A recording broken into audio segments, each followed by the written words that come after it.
If you could pack all of human history into 1 year, we've only been farming and eating grain since about yesterday, which is when we became shorter and fatter. We only started consuming processed vegetable oils about 10 minutes ago, which is when heart disease became our #1 killer. So after examining all this human history, the experts came to the obvious conclusion. We need to eat a lot more of these. And so they convinced us that human health depends on foods we didn't eat for more than 99% of our entire existence. How did this happen? In the 1950s, a biochemist named Ancel Keys published a study that compared heart disease and fat consumption in a half-dozen countries. The more fat, the more heart disease. The trend line was unmistakable. Just one little problem. Keys left out countries where people eat a lot of fat but have very little heart disease, like Holland and Norway. He also left out countries where people don't eat much fat but do have a lot of heart disease, like Chile. In fact, Keys had reliable data from 22 countries, and the results were all over the place. But you can't make a big splash in the scientific community with a trend line that looks like this. So Keys did what any dedicated researcher would do.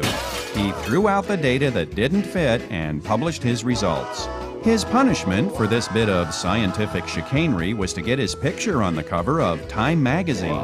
Keys became known as the father of the lipid hypothesis, which says that eating saturated fat raises the cholesterol in your blood, and high cholesterol in your blood clogs your arteries and causes heart disease. The hypothesis that when you eat high fat, that produces high cholesterol, and the cholesterol produces heart disease, is wrong in every one of those links. This whole idea that dietary fat causes cholesterol problems is sort of a myth. The whole idea that cholesterol problems lead to heart disease is a myth. The theory is completely and totally wrong.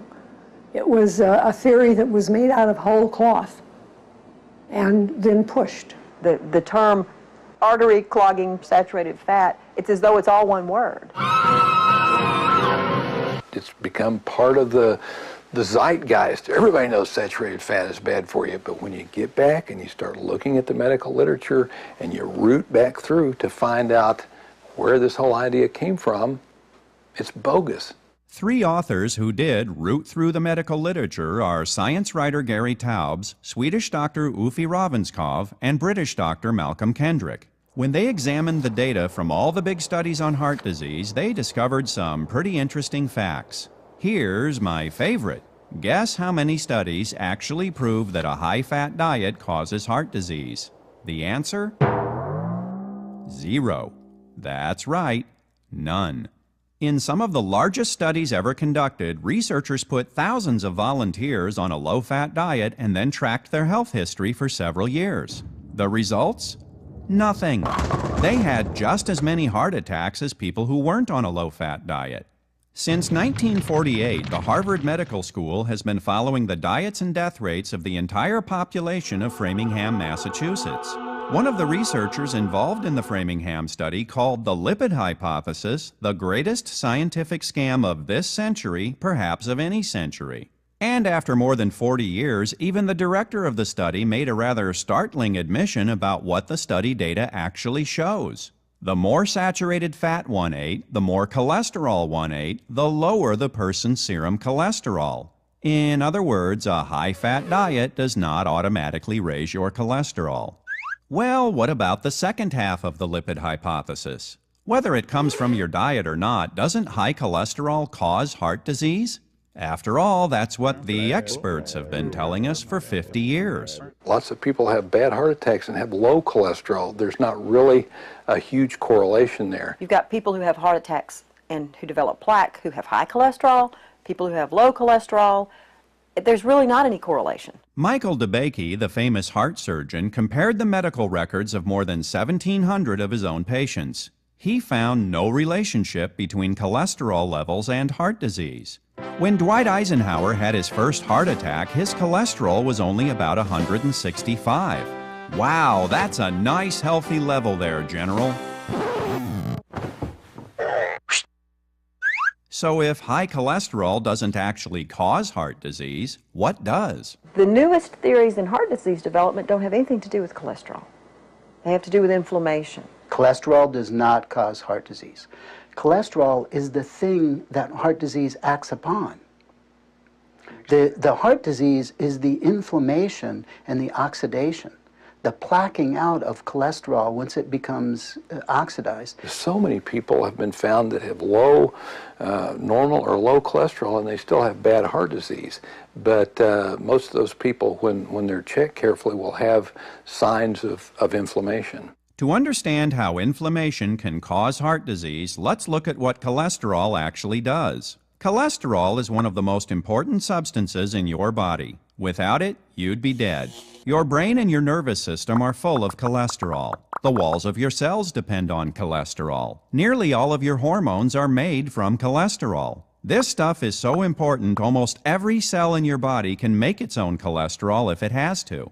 The heart disease story we all know goes like this. If you have too much LDL or bad cholesterol, it builds up in your arteries and makes them narrow. But if you're lucky, HDL, or good cholesterol, gobbles it up and clears it away. It's a nice, simple story.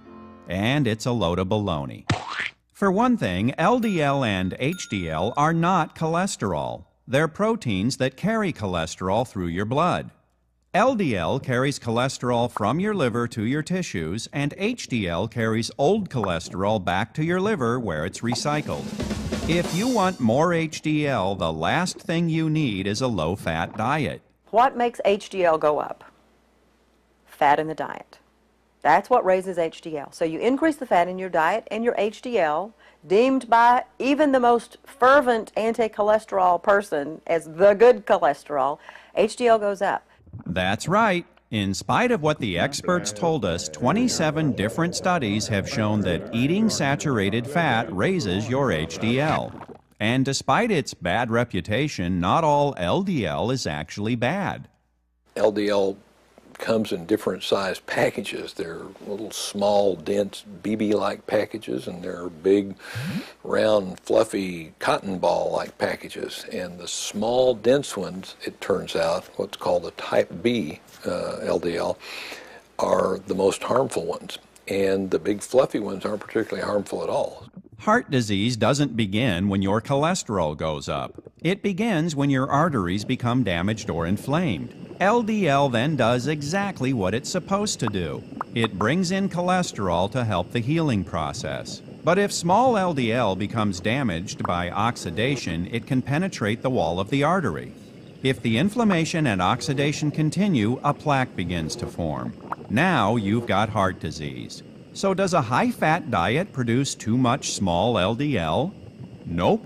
Small LDL is the result of eating too many carbohydrates. That's been shown in the medical literature probably a dozen times at least in papers that reducing carbohydrate in the diet shifts from a small dense pattern to a big fluffy pattern. Having an LDL that's 120 or 130 or 100 or 145 doesn't matter as much as the kind of LDL that it is. If the numbers alone don't mean very much, then why does high cholesterol get all the blame?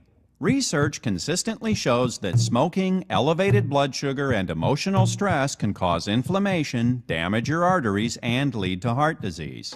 They also happen to raise your cholesterol.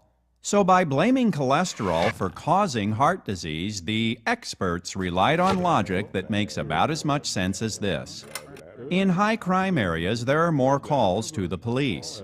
Therefore, we can assume that calling the police produces an increase in crime. To get rid of crime, the answer is simple. Stop calling the police.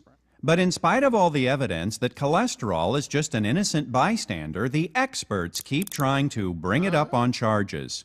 In 1988, the Surgeon General's office set out to prove the lipid hypothesis by reviewing the data from all the major studies. But after 11 years and more than $100 million, the results were not supporting the theory. So they did what any dedicated government researchers would do. They shut down the entire project, saying it was becoming too complicated. And as Kendrick Taubes and Ravenscoff discovered, that's been a disturbingly common pattern. Researchers routinely ignore evidence that the lipid hypothesis is wrong and sometimes even manipulate their data for the sole purpose of supporting it. What could possibly cause such rampant dishonesty? In the 1970s, the lipid hypothesis was still very much in dispute. Then a Senate committee headed by George McGovern decided to settle the issue. McGovern at the time was following the Pritikin diet and believed everyone should be cutting back on fat and cholesterol. The committee's original report urged Americans to reduce their risk of heart attacks by reducing their intake of cholesterol down to the equivalent of about 1 egg a day. But doctors took issue with that at the hearing, saying that 8 studies involving 5,000 patients failed to show hard medical evidence that diet has anything to do with heart attacks. Let's listen to that part again. 8 studies involving 5,000 patients fail to show hard medical evidence that diet has anything to do with heart attacks. I have pleaded in my report and will plead again orally here for more research on the problem before we make announcements to the American public. You know, there were eminent scientists of the time saying this is nonsense. There is no good scientific evidence that either fat or cholesterol, is at the root of heart disease. I said to the professor that I was working with, this is not right. Animal fat's not causing this, and this is not what the data says. So the McGovern staff did what any dedicated staff working for McGovern would do. They decided those scientists must have been paid off by the big bad dairy and egg industries. Well, I would only argue that senators don't have the luxury that a research scientist does of waiting until every last shred of evidence is in. They went to great lengths to overlook anything that did not fall into lockstep with that belief, and basically just unleashed what amounted to a several decade-long experiment in which all of us were unwitting participants. The McGovern Committee's report was written by a young staff member who happened to be a vegetarian and had no background in medicine or health research. The committee recommended a low-fat, low-cholesterol diet for everyone and offered some ideas that could only spring from the mind of a politician. But Senator Schweiker of Pennsylvania suggested that instead of discrediting the committee's report, the eggmen should be out developing hens that would lay low-cholesterol eggs. Soon after the McGovern report was issued, the USDA got into the act. Carol Tucker Foreman, the assistant secretary at the time, believed in the low-fat diet theory and wanted to issue official guidelines to tell everybody how to eat. To make sure she was on solid scientific ground, she consulted with Philip Handler, the head of the National Academy of Sciences. Just one little problem. Handler told her the McGovern Committee's report was nonsense. So she did what any dedicated government official would do. She ignored him, shopped around for a scientist who agreed with her, then issued the guidelines. Thanks to a handful of politicians with no background in science, the heart-healthy benefits of a low-fat diet became official government policy. And real scientists got the message loud and clear. Tell us what we already believe, or you can say goodbye to your lucrative government funding. There is influence that goes on, starting with the USDA, which is promoting commodity agriculture. So there is a lot of economic pressure on the people at NIH, on the people in the universities who carry out the studies for NIH. They live by their grants. No grants, no work, no job. Dr. Kilmer McCulley, a researcher at Harvard, went against the prevailing theory and published a study concluding that something other than cholesterol was causing heart disease. His reward for this bit of scientific integrity was to be denied tenure, lose all his research grants, and get shoved into a little laboratory in the basement. In academia, that's a polite way of saying you're fired. He also ended up on an unofficial blacklist, and it took him 2 years to find another job as a researcher. A lot of people have built careers on this, and these are careers built on a very shaky factual foundation. There's a reasonable reason to believe that from the beginning, but to persist in the face of so much overwhelming evidence really can't be based on science, and you have to think that there were other factors involved. It became an industry. In the 1980s, the National Cholesterol Education Program released new guidelines that said everyone's cholesterol should be below 200, which was about 20 points below normal.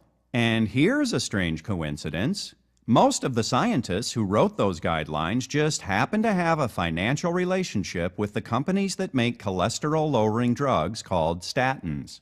Many of the studies that claimed a low-fat diet is good for your heart were funded by the American Heart Association, which earns millions of dollars licensing its Heart Check logo to healthy low-fat foods like Cocoa Puffs.